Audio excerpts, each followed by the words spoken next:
Thank you, Raphael. We've all seen the Visa commercial with the prices on various items, and then the final is the priceless.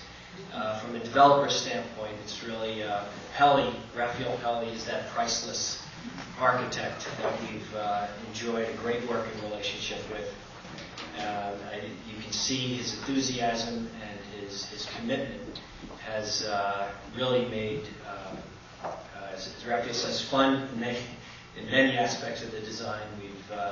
We've come a long way in enjoying designing our third building now. I just have speak for a few minutes. I won't speak particularly about the building, but I would like to mention a few points. One, as Carol mentioned in her opening remarks, about government matters. Well, in this case, in Battery Park, government was essential. Government was a real, true public-private partnership in what they offered, and to not only us but to every developer. And we're very fortunate from the beginning to undertake a project like this, to have the Battery Park City Authority, led by Tim Carey at the time, and now Jim Cavanaugh, and the entire staff in the design construction departments and the Parks Conservancy has challenged us along the way, and together we've learned tremendous amount. And early on, Tim Carey would have us, he led teams to Oslo, Norway, where we got to see buildings designed across the world. Months later, we're going out to Seattle and really getting an education, and that was really essential in taking a holistic approach to green design. Another thing that Tim and his staff led early on was design charrettes with the various city agencies, state agencies. When Raphael mentioned early on about the wastewater treatment plant, about not being done in New York City before, that took in order to meet schedule, which we were excepting for 9/11, the project was completely on schedule. But in order to meet design schedule, we needed to bring the city agencies, state agencies on board, the Department of Buildings, DEP, Department of Health, and Tim and his staff really paved the way to get the full cooperation, because just in the short time going back to 2000, 2001, green design really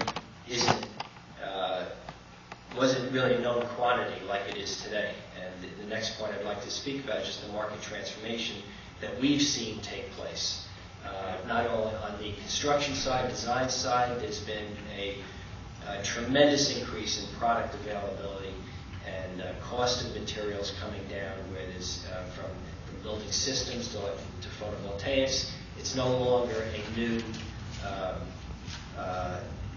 new technology that suppliers, manufacturers are afraid of. And I think if just the opposite is occurring, that people, manufacturers, forward-thinking companies don't want to be left behind. Where just a few years ago they were very skeptical of that. And it is really remarkable, because in Battery Park City, from where we've seen all over from the country and the world in an urban environment, Battery Park has really led the charge. On the marketing side, from the beginning, we've always looked at green buildings as adding value, adding long-term value to a project. We've seen in just a few years, in checking with my marketing people, just in 2003, we opened up the Solaire. And really, realistically, very few people that walked in the door really knew about green design.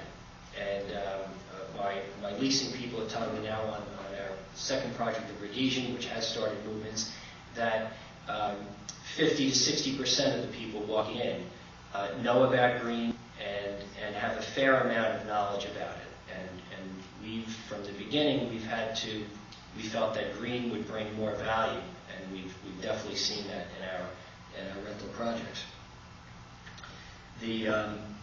Outside of New York City, the market transformation, both inside, outside New York City, I think we all see the trend towards health and wellness, the priority of lifestyle, and what people spending, and the success of companies like Whole Foods, the personal training business, exercise business. I think Related just made a major purchase recently with going into that business.